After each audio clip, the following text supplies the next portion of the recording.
Καλησπέρα σε όλους. Τον περασμένο Μάρτιο στην Ισλανδία ενεργοποιήθηκε για πρώτη φορά μετά από 200 χρόνια ένα μικρό ηφαίστειο που θα μείνει στην ιστορία για δύο λόγους. Για το δύσκολο όνομά του και για το χάος που προκάλεσε στις ευρωπαϊκές αερομεταφορές. Ένα μήνα αργότερα, τον Απρίλιο δηλαδή, το νέφος της ηφαιστειακής τάχτης που βγήκε από τον κρατήρα του Εϊγιαφιατλαγιόκουτλ κατάφερε ότι δεν μπόρεσε να καταφέρει ο Χίτλερ στο Δεύτερο Παγκόσμιο Πόλεμο, η διεθνής τρομοκρατία στις μέρες μας και ίσως ο ιός της νέας γρίπης. Απέκλεισε αεροδρόμια και εναέριο χώρο σε 12 χώρες, ακύρωσε περισσότερες από 100.000 πτήσεις και ανάγκασε την Ευρώπη να επιστρέψει, έστω και για λίγες μέρες, σε μια εποχή δίχως αεροπλάνα. Την ώρα που οι κάμερες των διεθνών ειδησογραφικών πρακτορείων εστίαζαν στις αίθουσες αναμονής και στις τεράστιες ουρές στους σιδηροδρομικούς σταθμούς, εμείς αποφασίσαμε να ταξιδέψουμε στην Ισλανδία. Αυτή είναι η άγνωστη ιστορία ενός μικρού ηφαιστείου με μεγάλο αντίκτυπο στις ζωές εκατομμυρίων ανθρώπων.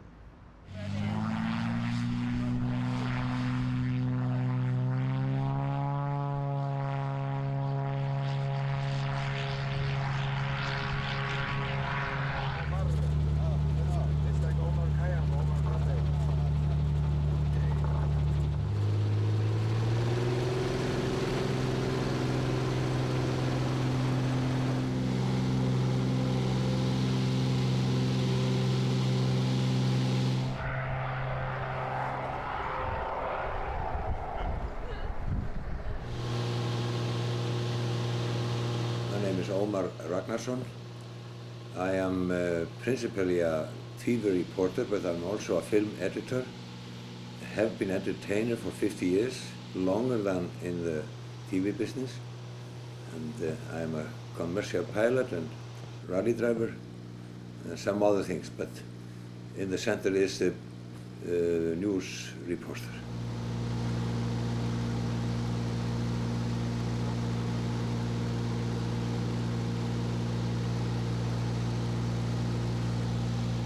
Eýgifjatlagiokutl is my mountain from my childhood. This beautiful volcano, so beautifully shaped, typical volcano. I was fond of flying from the beginning. My father, he took me into a 4-passenger small single-engine airplane when I was just 7 years old. How old are you? I'm 70 next September. Always said the same thing, you know. How did you manage to fly like that? Aren't you afraid? Of course. There are two types of pilots. Afraid pilots and dead pilots. Called black humor. Experience, you know. I have practiced it for over 20 eruptions. And the tricks is to establish the airplane first. Know how it will fly, be sure that nobody is in my way. After that, I have the camera here, and after all this here, I know exactly what the camera is taking. So I prefer just to have the camera here in the window and steer the airplane up and down, you know, and do everything with my left hand and my feet. Because after flying these airplanes for thousands of hours, I know exactly what they are doing. I hear the sound in the wings. I feel the airplane completely like it was a part of my.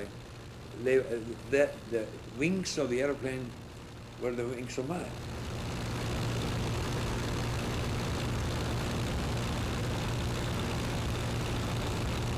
We had good light. You were lucky with the light. And also you could see down to the crater. You could see it. There was no turbulence, but I think that in one or two occasions you could hear this. Yeah. Yes. You could hear the sounds. It and was see the explosions. Yeah, I see the explosions. I see the rocks coming up.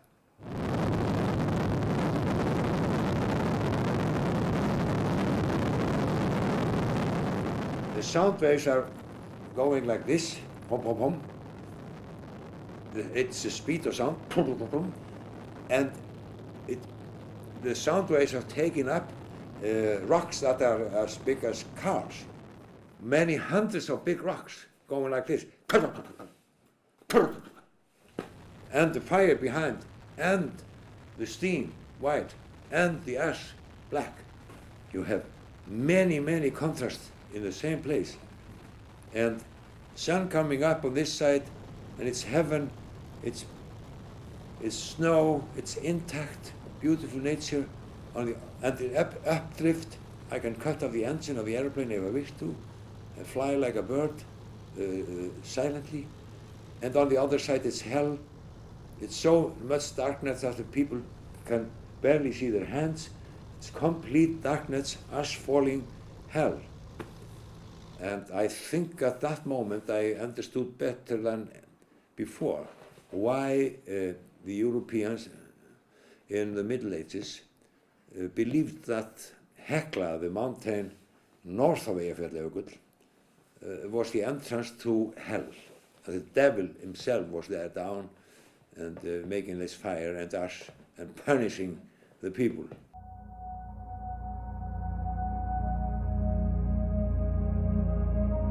It's heaven and hell, it's brightness and darkness, and it's a terrible wind and a beautiful wind.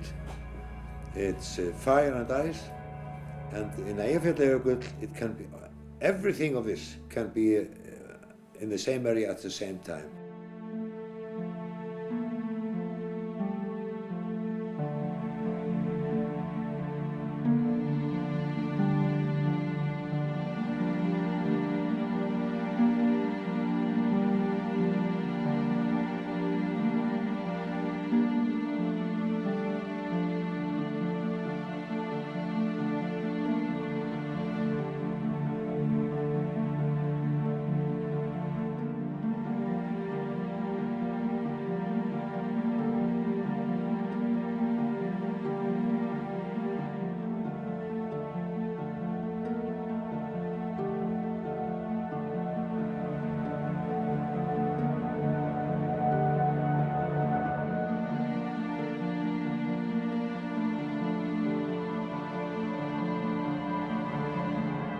UK airspace could be closed from tomorrow until Tuesday because of In fact, continuing all ash of clouds Britain's airspace over is Iceland. off limits right now because of dangerous clouds of volcanic ash. Cloud that's brought CBS European air travel to a virtual halt has stranded an estimated 32,000 people. Says the disruption could affect some of Britain's busiest airports in the southeast.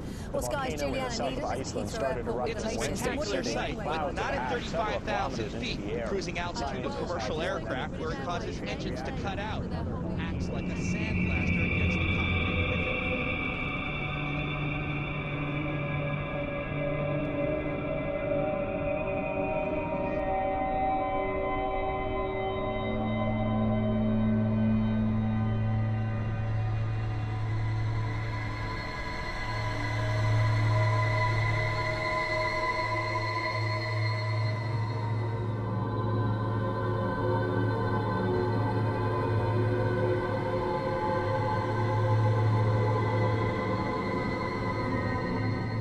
I was the whole day driving around, waiting, and then I saw the cloud in the night.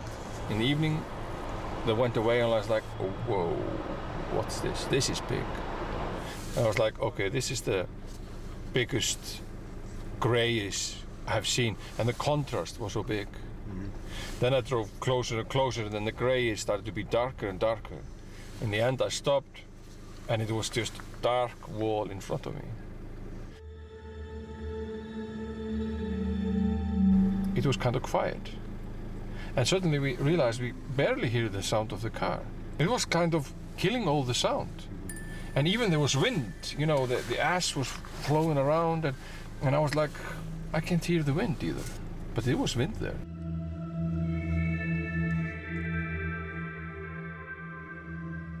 It was totally dark. And I only saw the light of my car, and it was a narrow beam, very narrow beam. It was weird, scary.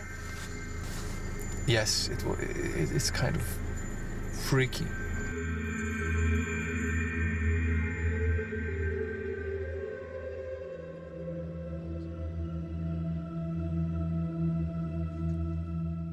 So at that point, we decided to go back.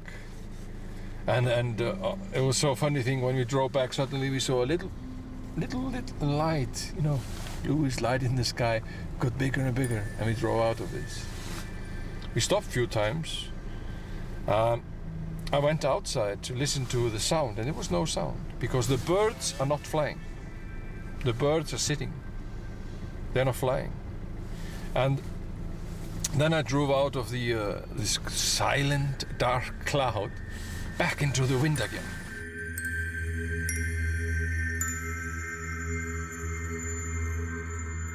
This is scary. This is scary.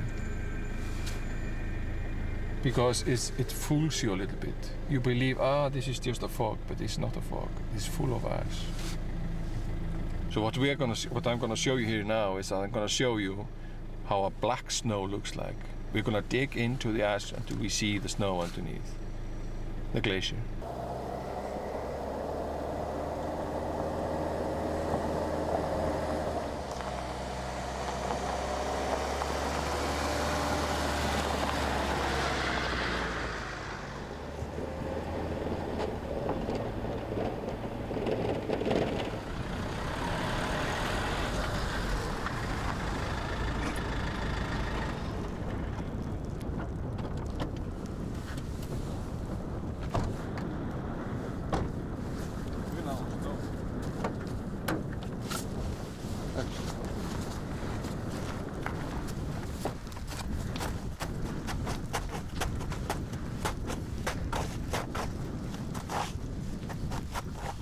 This is the glacier.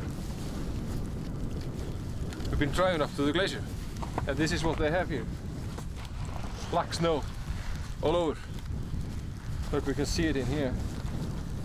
You can see it in here. I'm gonna try to clean it a little bit.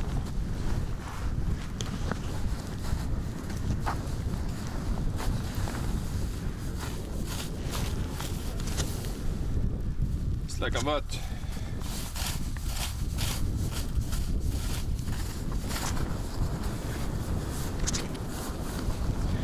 You cannot clean it. This is just black snow. And they cannot operate the snowcats or anything from here.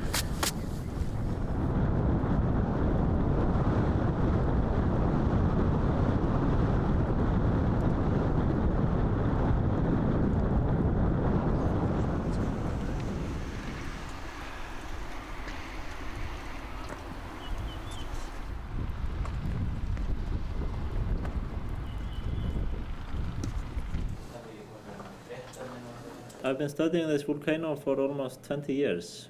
In Mars we could see how magma was making it progressively shallower in the volcano. And we had this first eruption on March 20th, and then we had the second and the big explosive eruption on April 14th. We expected an eruption, but the scale of this eruption is more than we expected.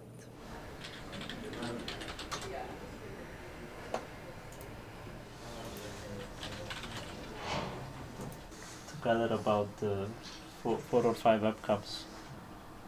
So we are seeing the effect of an eruption where there is ash going up into the air, lava flowing under the ice, melting the ice, creating the big white plume. So there are 2 different types, they are black and white.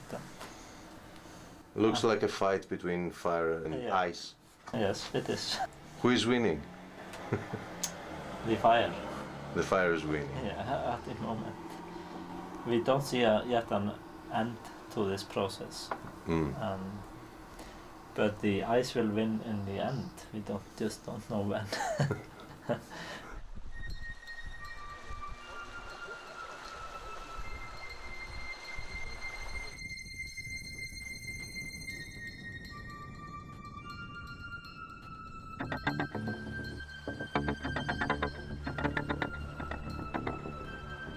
The Eýjafjallajökull volcano rises up to an elevation of about 1,660 meters.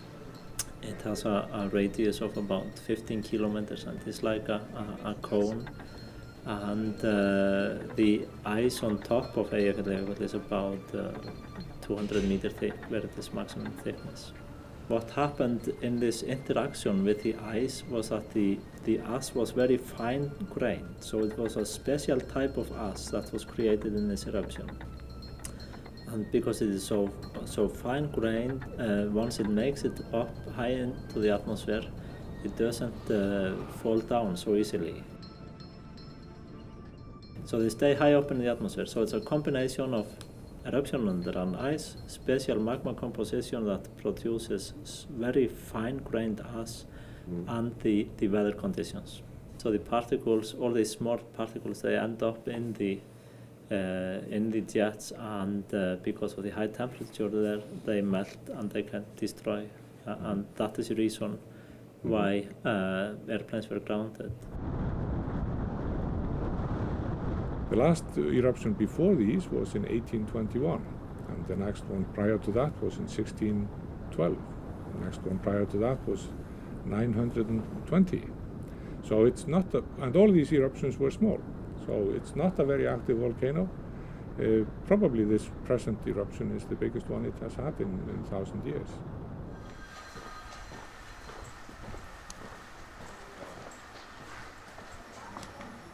Opposite to Eýjafjallajökull is Katla is a very active volcano and can be very dangerous as well.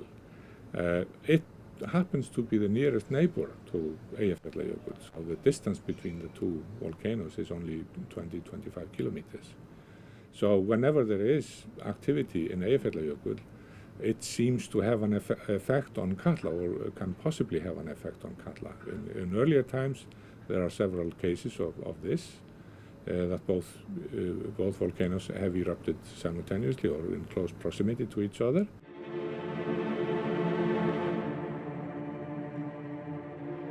What makes Katla particularly dangerous is the thick glacier on top, and because Katla is very powerful, some of these eruptions can produce massive floods at the beginning of eruptions. In the large eruptions, there have been really big lahars or mudslides coming down. So this is certainly one of the things that we worry about in Iceland, and this is the reason why Katla is really probably the best monitored volcano we have. Katla is more like we can say the Santorini volcano. It has exploded. There's a big hole there that is full of ice actually at Katla. So the ice is thicker, so there is more ice volcano interaction that will occur. So the crater is inside the glacier? Yes, the crater is inside the glacier. It is and how thick is the ice? The ice there is about 500 meters thick. So it is much thicker, much more water, larger floods, more danger locally, but it can eject more ash into the atmosphere.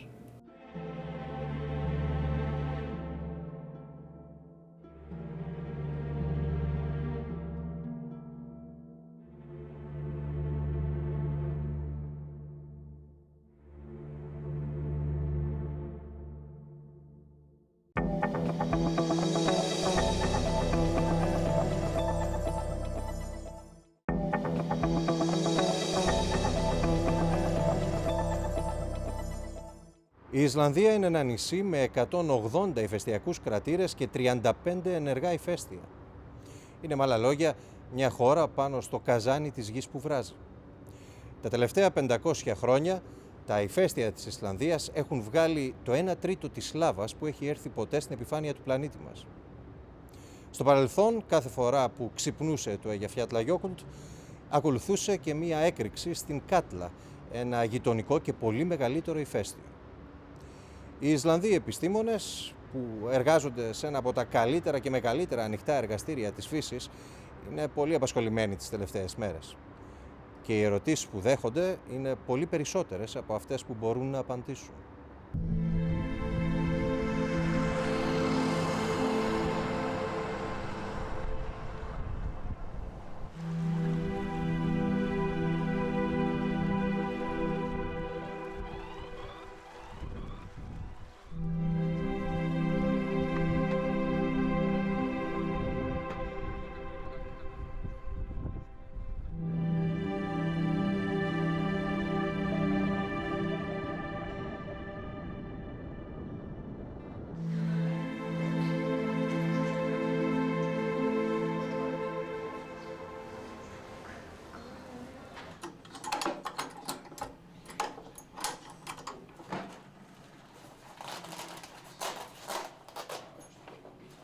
need to take water samples.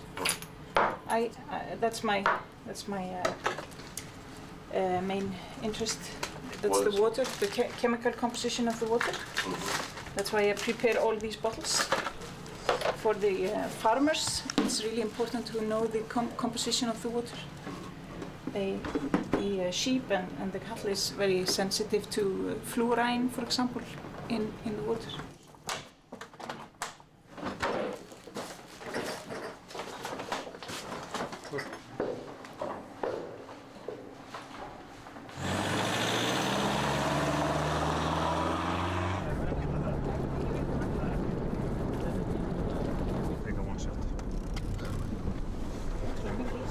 Fljótandi í.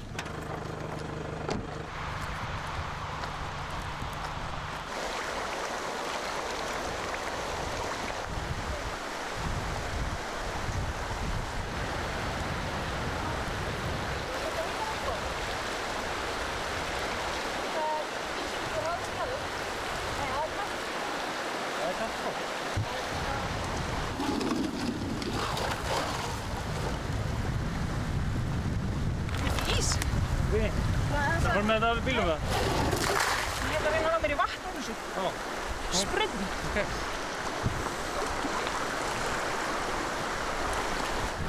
Þetta er bara... Það er mikið ís í þessu, það er bara... Þú voru svo fræg á Grikklandi. Já. Hæ? Það er óna. Ég var kannski framtíðina fyrir mig. Það er gott að það er ekki mikið að þælast þar. Hæ, þú stoppaði guttu. Þau eru bara upp í fjöllin, bara beina liðin í fjöll. Hlaupa. Það er ótrúlega sem við erum búin að grafa sína. Já.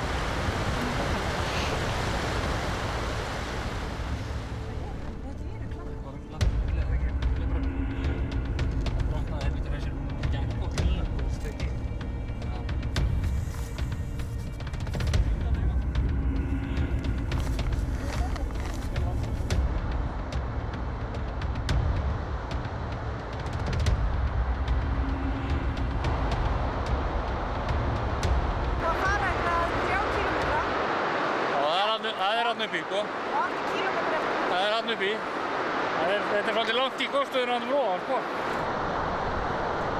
Þetta er alveg gjörbreyting, alveg gjörbreyting. Þetta gíla, þetta fossinn það var ekki búinn. Alltaf þetta í dag? Fyrir á það. Sko, þarna, þessi brotjörn og jöklinu hérna frægust, þetta er ný. We are now situated just underneath the volcano that is erupting up there, where you see the smoke coming up from the mountain. That is where the eruption is taking place, and the eruption is melting the glacier that you also can see over there, and the water that comes from the ice melt is flushed out to this delta here. This delta, this used to be a lagoon just a few days ago, and until it started to erupt, and now it's full of sediments that came down with the water that melted from the ice cap. You can see there is a waterfall over there. Small waterfall. Yeah, and you can see it's coming in pulses.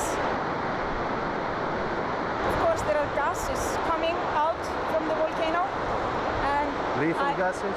Yeah, the bad gases that like CO2, SO4, SO2. I mean, and I have this.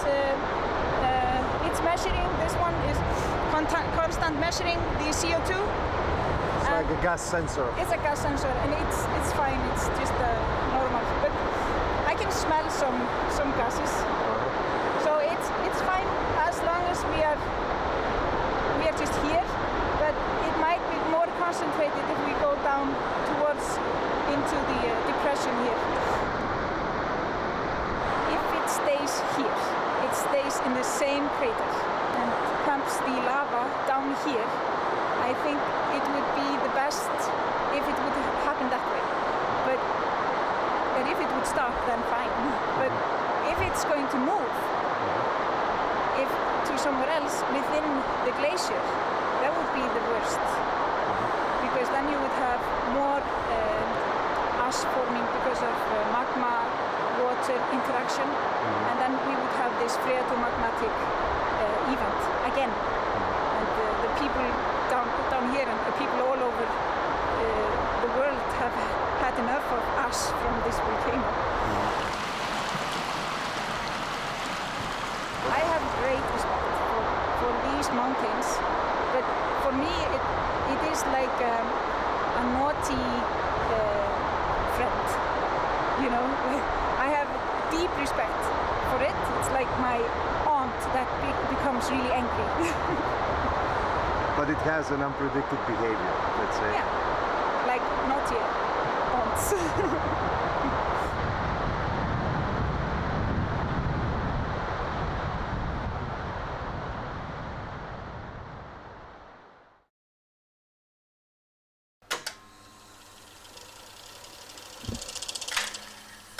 En þú getur nú reynt þetta og sjá hvort hún lagast ekki svolítið. Og hún verður að vera eiga gott atlæti og tala við hana. It makes actually a lot of sense to make this connection between female and volcanoes in the same way that it's kind of like the Earth is reproduction itself. So like women, something new comes from the eruptions. It's almost like the Earth is having a baby. It's of course a lot of variety of legends, and most of it is what we would call a supernatural legends, but then of course we have also what we can refer to as historical legends.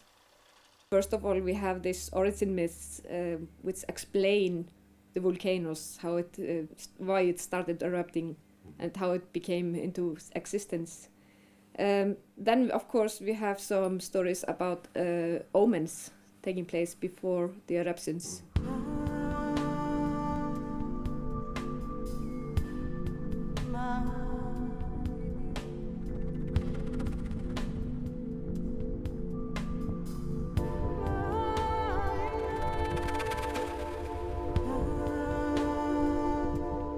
Eýjafjatlagjökull basically means the mountain. It's a glacier on a mountain which can be seen from Vestmann Islands, because Vestmann Islands are just outside Eýjafjatlagjökull, and from Vestmann Islands this is the mountains which you actually see from the islands, and that's why it's called Eýjafjall, which basically means the island mountains. Most of the geologists I actually know usually refer to it as the old man. The old man. Yeah, because it's so slow and it's so few eruptions.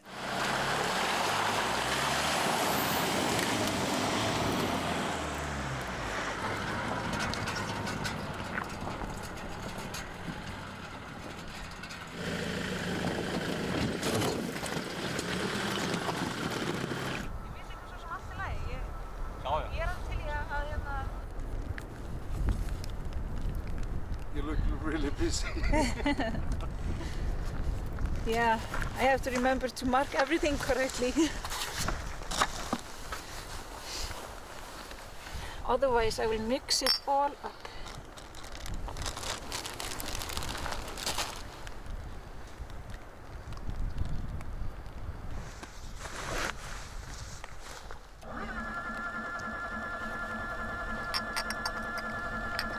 I'm filtering the sample I took down in the river, and since it has so much suspended sediments in it, I would like to get rid of that to be able to see what is in the water itself. So I try to filter out all the suspended sediments.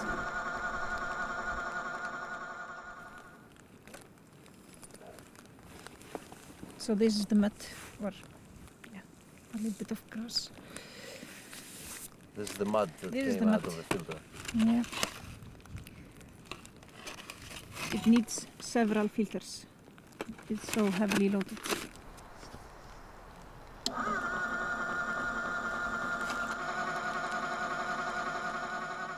So now you see there is a big difference in these two. This is very, very clean, and this is very dirty. And the difference is this one. The filter. The filters. Yeah, I always hoped, of course, to have some action. not just sit by the desk all the time. I wanted to work in the nature, not just inside all the time. And that's what I do. I've done over the years I've been here in the institute. What I told the farmers that have been the most affected, well, I believe that this is not as bad as it could have been. The farmers are, of course, very worried about the fluorine concentration in the drinking water where the sheep are supposed to be drinking and the cows.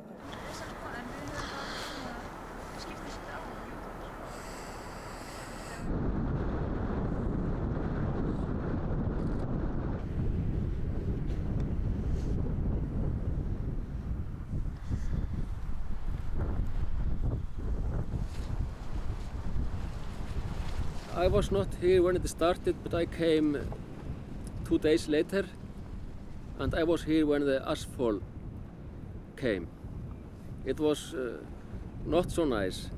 It was in the middle of the day. It was like in December, very dark. You couldn't see anything. My name is Guðni Þorvaldsson, and I work now at the Agricultural University of Iceland. But my parents, they had this farm and we lived here for many years.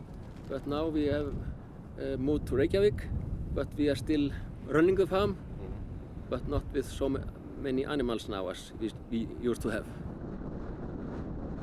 We have sheep and horses, only about 50 sheep and 40 horses.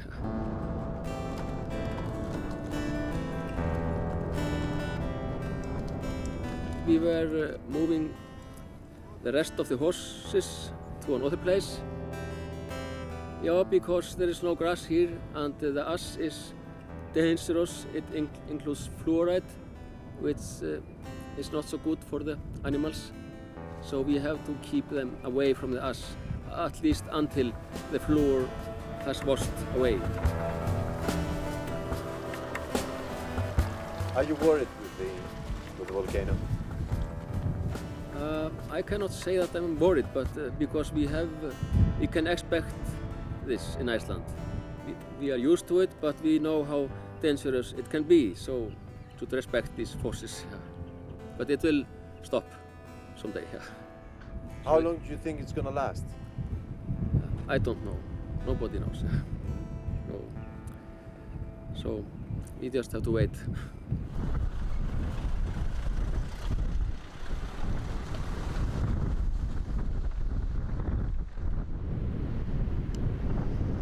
Það var bara hringt og við bara beðnum að fara af rýma svæðið vegna eldgoss. Það var sáum eldgosið vel og heyrðum aðeins í eldingunum, en það ekki fyrir á föstudagskvöldinu sem að askan fer að læðast yfir á bæinn og það verður allt svart og við svo sem héldum ykkur ró okkar og fórum bara að sofa en vöknuðum sem 4 nóttu og þá voru húsi farið að nötra af eldingum. Ég var hrædd, en börnin sváfu, þau urðu ekkert var við þetta. En það nú aðalega því ég hrædd við eldingar. Þess vegna var ég svona ósjálft hrædd. En auðvitað allt í svarta myrkri og við sjáum ekki eldingarnar, þá var þetta svona, hvað þetta nálægt? Hvort það væri bara hreinlega að springa þetta fjall þarna fyrir ofan mig. Eða jökullinn við vissum ekkert, sáum ekki neitt. So when you came back for the first time, after 2 days, what did you see? Bara svart, all jörðin svört.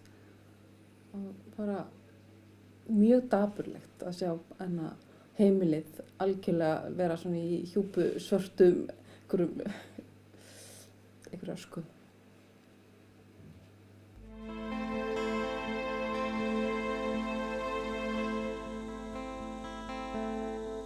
Ég heiti Anna Björk Ólafsdóttir og ég fædd og uppalin hér á þessum stað. Ég á 4 börn. Það var 1996 sem ég eignast jörðina með manni mínum og hérna við höfum eingöngu með kúabú, mjólkurframleiðslu og nautakjötsframleiðslu. Það alveg jörðin sem mesta tjónið er. Við munum ekkert heyja neitt fyrir skepnunar okkar þetta árið. Við vitum ekki hvenær þetta eldgos endar og náttúrulega vitum ekkert hvenær þetta verður í lagi, hvort það næsta ár eða hvar næsta ár, við vitum ekkert.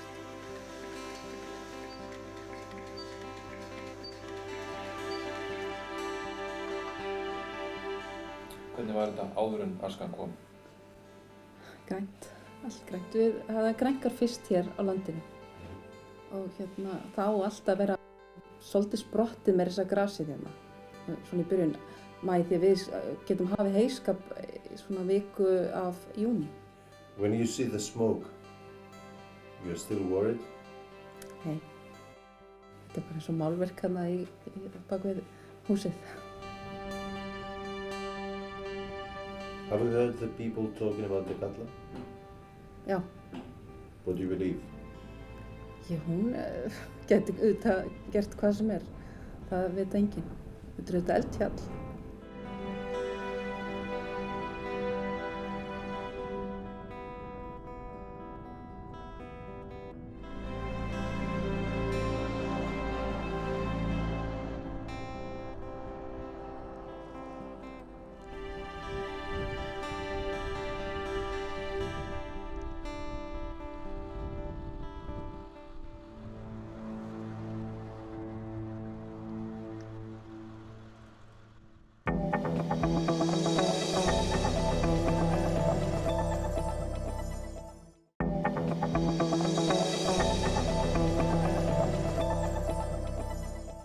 Στην Ισλανδία η ανησυχία για μια πιθανή ενεργοποίηση της Κάτλα επισκιάζει τη δραστηριότητα του σημερινού ηφαιστείου.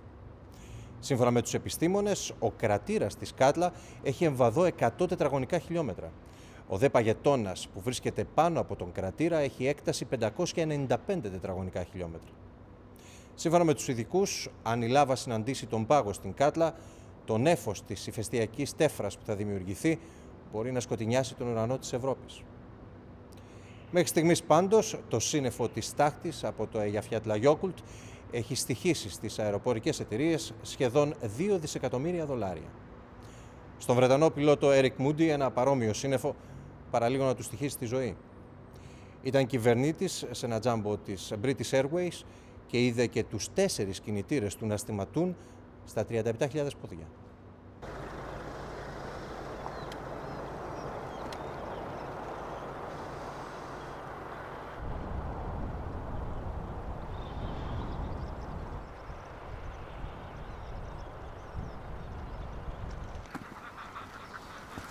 Ég heiti Reynir Ragnarsson og fæddur 1934 og flutti hingað austur 1943 með foreldrum mínum. Þá á þeim tíma varstu meðvitaður Kötlu? Nei, það hafði ekki hugmynd Kötlu þegar ég kom hingað en svo fór maður að heyra sögur frá síðasta Kötlugosi og síðan að lesa svona eldri gos og sá hversu maður ætlaði ekki að trúa því og það sem eldri menn voru að segja manni. Þannig að manni fannst þetta eiginlega bara lygasögur. Þetta var svo ótrúlega lýsingar og ég hafði lýsingar frá fullorðnum mönnum sem höfðu lifað og voru hérna drengir í gosinu 1918.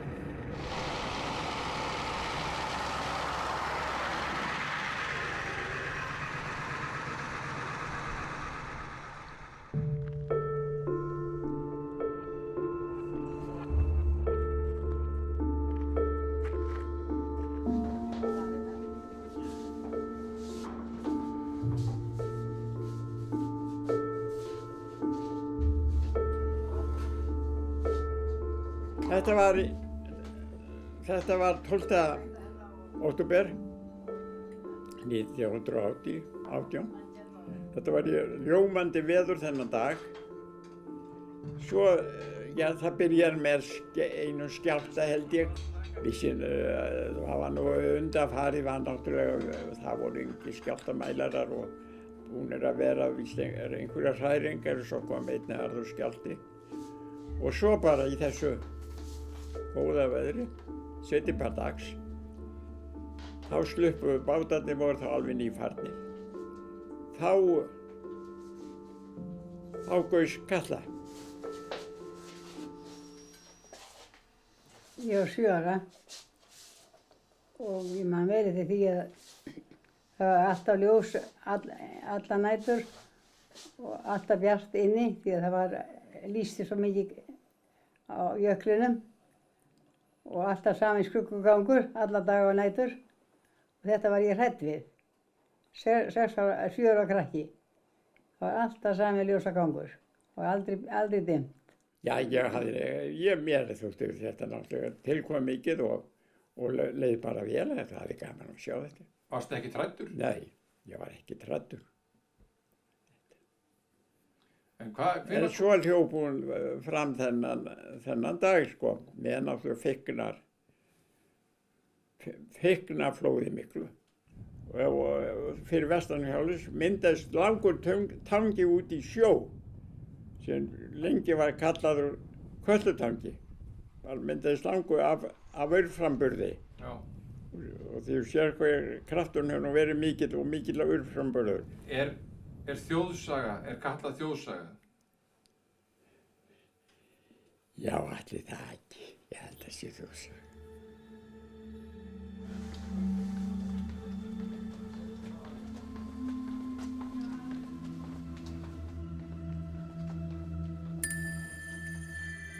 That story is about Katla. She was a housekeeper in the monastery, and she had, of course, she was a witch, and she had a very bad temper as well. And there was this shepherd who was on the farm as well, and his name was Bardi. He's supposed to take care of the sheep. And Katla had this magical trousers, and it had the magical ability to whoever wore it was actually able to run forever. So, and one time Katla and the rest of the people left for a wedding, and he was supposed to gather the sheep in the meantime. And he stole Katla's trousers because he saw he couldn't really get all the sheep in time. So, and that's how he was able to run forever and got all the sheep.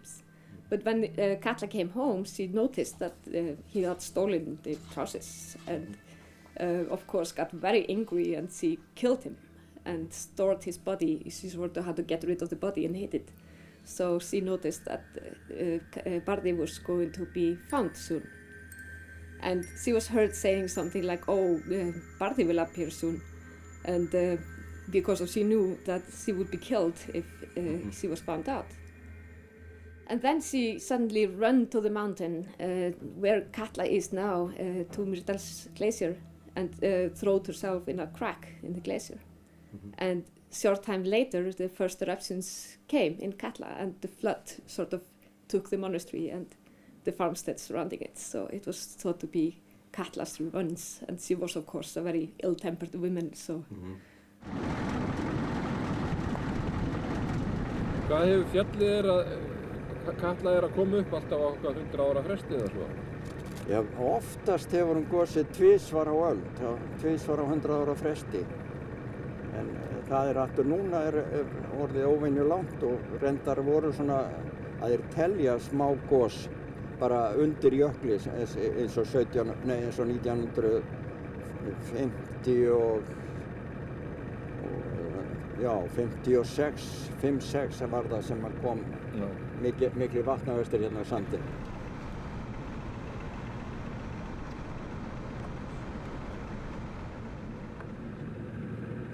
Og það hérna framar steinn sem við köllum Kötlustein eða Kötluklett, og hann kom með síðasta hlaupi 1918.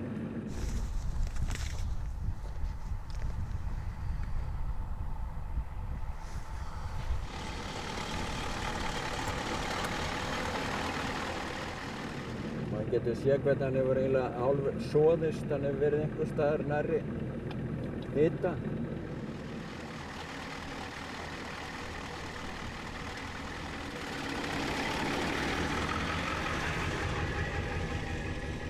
Sem við erum að keyra núna, er þetta sandur eða er þetta... Þetta allt bara vikur sandur frá Kötlu. Þeir sögðu sko bara í síðasta gosi að þá töldu þeir að þessi sandur hérna alla leiðina yfir hefði hækkað svona 5 metra.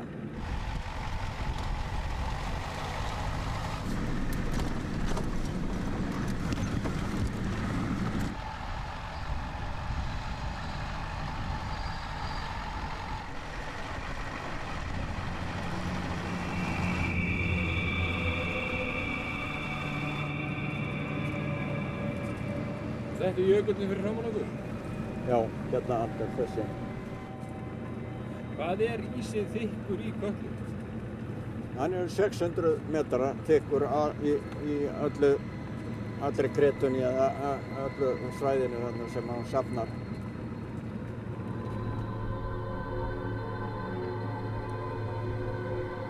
Hvað getur við komist langt? Alveg að? Ég veit ekki hvort að snjórinn stoppar okkur. Ég tók ekki með mig skóflu, þannig að ég má nú ekki hætta á miklu. Ég átti ekki vona á að fara undan.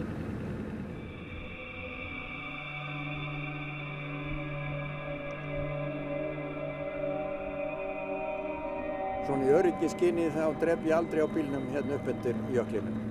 Og ég vara fólk við hérna alveg við jökulinn að geta verið sandbleytur, ísjur, hérna alveg upp undir. Að fara á eftir mér, ekki vaða út í hvar sem er. Það er hættulegt.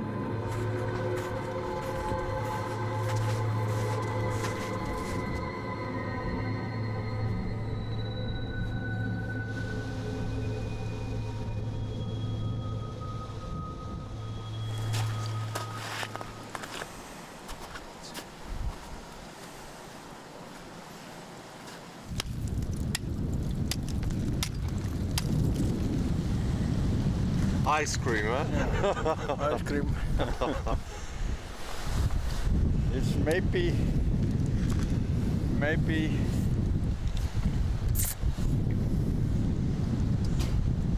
300 years old water. Really? From the top of the glacier. Maybe it fell down for 300 years ago. But it's okay to eat it now.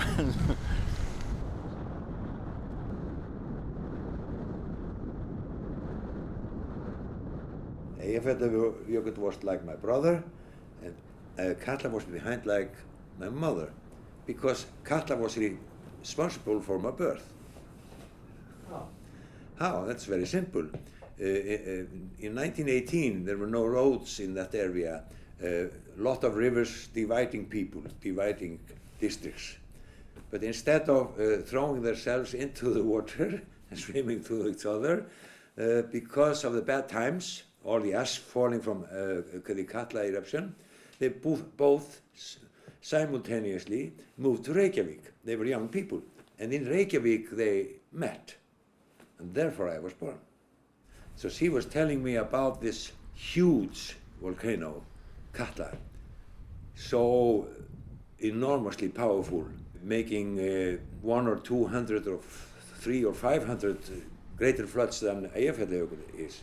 Would you like to see it erupting? Yes.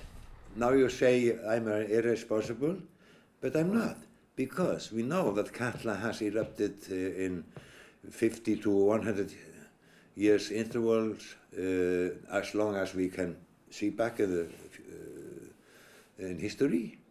So Katla is coming anyway.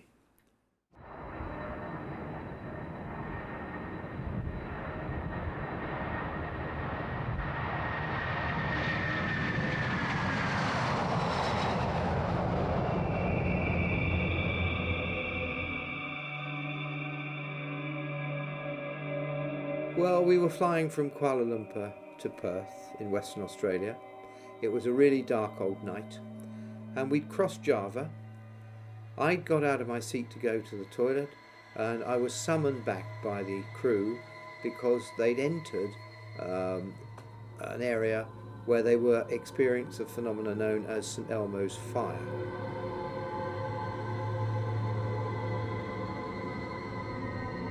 It was extremely attractive, very pretty, lots of colours of light shimmering up the windscreen.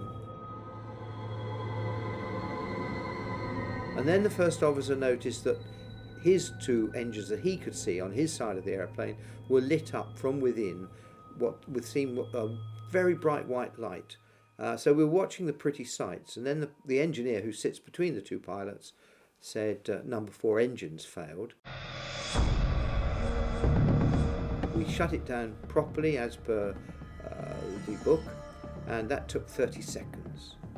The engineer then said, number 2's gone, number 3's gone, we've lost the lot. So there we were, up at 37,000 feet, out over the southeastern Indian Ocean, on a really dark night, with no engines going.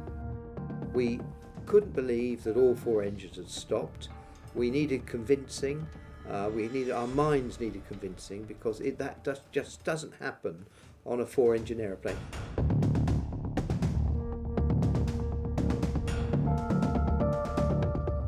We just followed the startup procedure that Boeing had in their manual for the startup of 4 engines, and we did the whole procedure so many times, and we truncated that. We shortened the procedure to try and keep starting those engines all the way we were descending, and I have no idea. We must have tried more than 60, 70 times on the way down to get these engines going.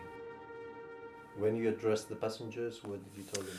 Well, I believe in being honest with people, and I thought, well, if I don't tell them what's happening, they're going to guess there's something going wrong, so I'll just tell them. And I said, good evening, ladies and gentlemen, this is Captain Eric Moody again. We have a small problem in that all 4 engines have failed. We're doing our utmost to get them going. I trust you're not in too much distress. And would the chief steward please come to the flight deck?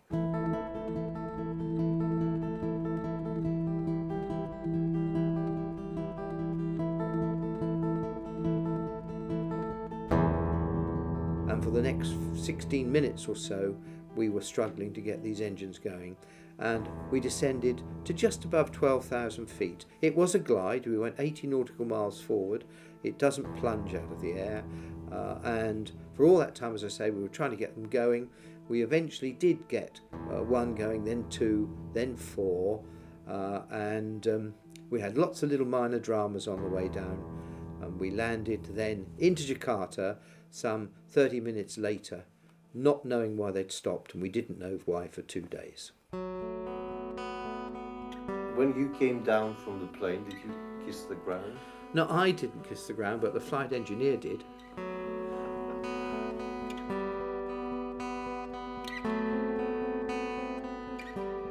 We had a suggestion after we'd been on the ground a little while that we'd been into a volcanic eruption, but it actually took 2 days before we got confirmation that we'd flown into a volcanic ash cloud.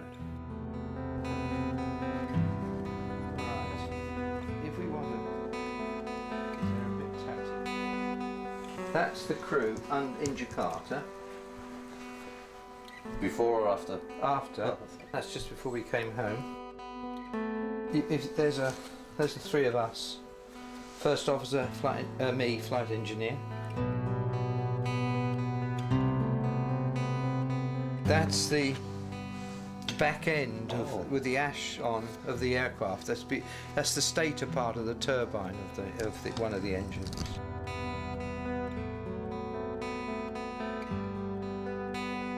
Hero's a funny word, isn't it?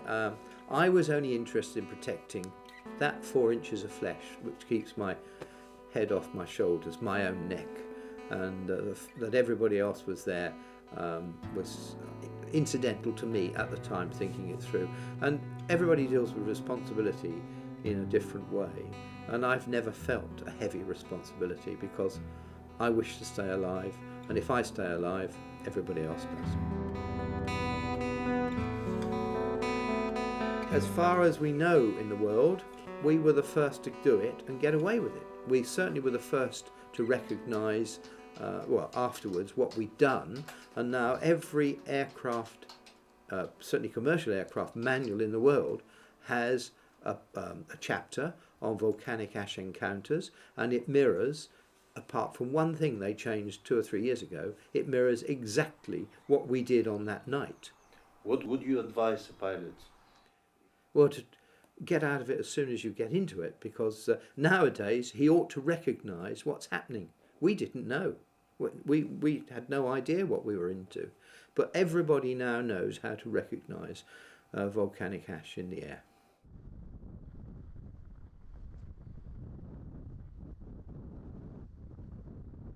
We have to study much better how ash is distributed, and this can only be done by measurement. So we have to invent new methods or improve our methods to measure ash in the atmosphere. Airplane engineers have to design better engines that are not so sensitive to ash. In a way, this eruption has been a very useful guide into the future.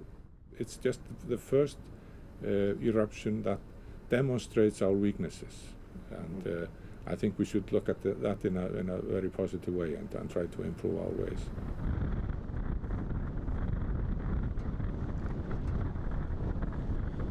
Very large eruptions can change the climate. They can even lead to climatic revolutions.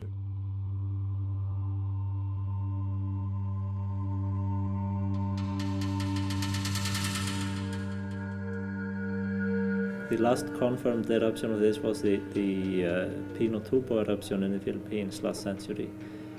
There was a short decline in temperature following it. This is more pronounced at volcanoes that can eject ash high up in the stratosphere of the Earth, and volcanoes that are closer to the equator can do this more than volcanoes at high latitudes.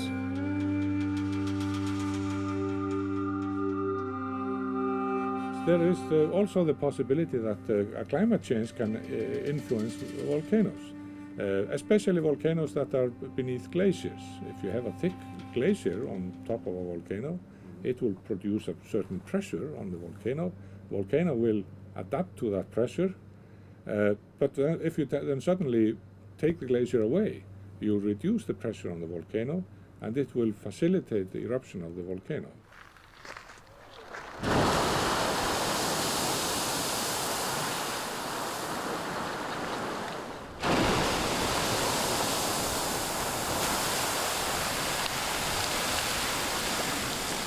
We have many volcanoes in Iceland. They are a result of, most of them are a result of what we call plate spreading. We are at a boundary between two major plates on the Earth.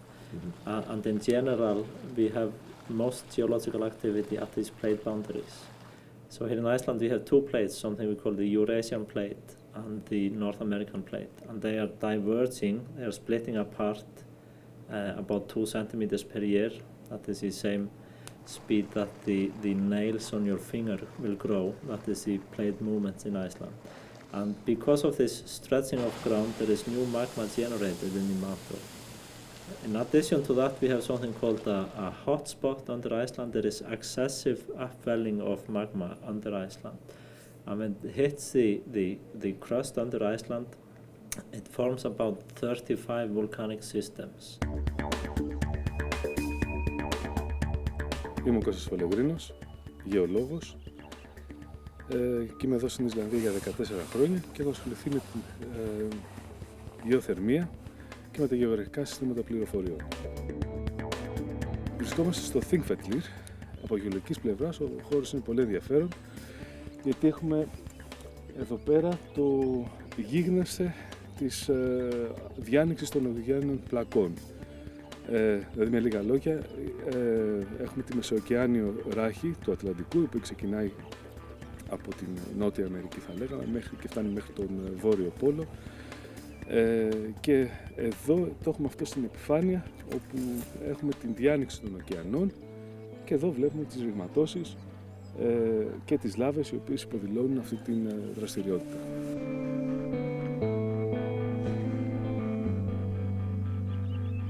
Είμαστε στον ωκεανό, εδώ είμαστε προς την πλευρά της Αμερικής, εκεί είμαστε προς την πλευρά θα είμαστε προς την πλευρά της Ευρώπης.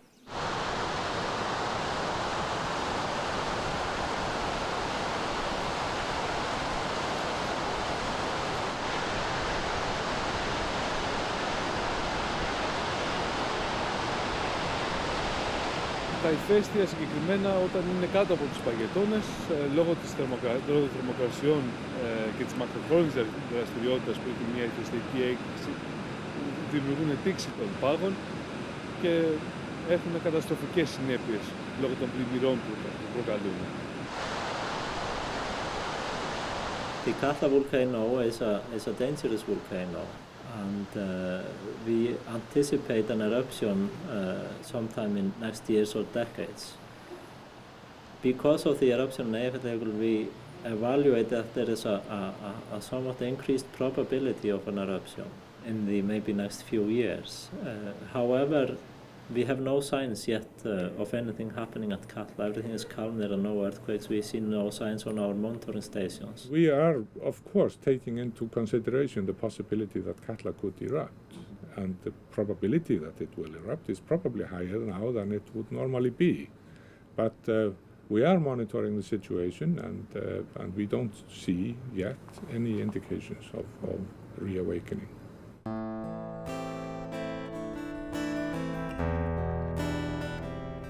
Heldur hún lifni við eða heldur hún sé bara áfram sofandi? Já, hún er sofandi eins og Langar þér að sjá aftur Kötlugos? Nei, langar ekki að sjá það aftur. Búin að sjá það einu sinni í allri sinni, sinni miklu tign og slæmum afleiðingum. Ertu ennþá að nota sjónaukann?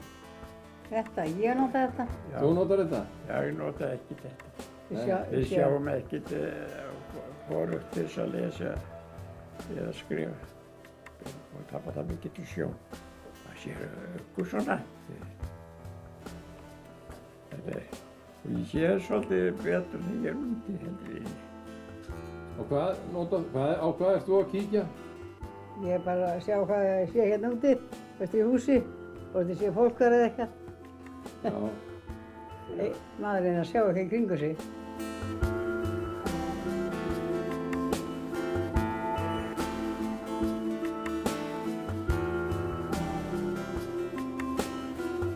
I have 7 children and 20 grandchildren. You can see them in the pictures there. And everything I do the last years now is for them. I even have the youngest one is 2 years old, and the first words he was saying was Mama, Papa, Afi fluga, Grandpa flying. If you see, he was just 1 year old, if he saw an aeroplane, Grandpa, fluga, flying.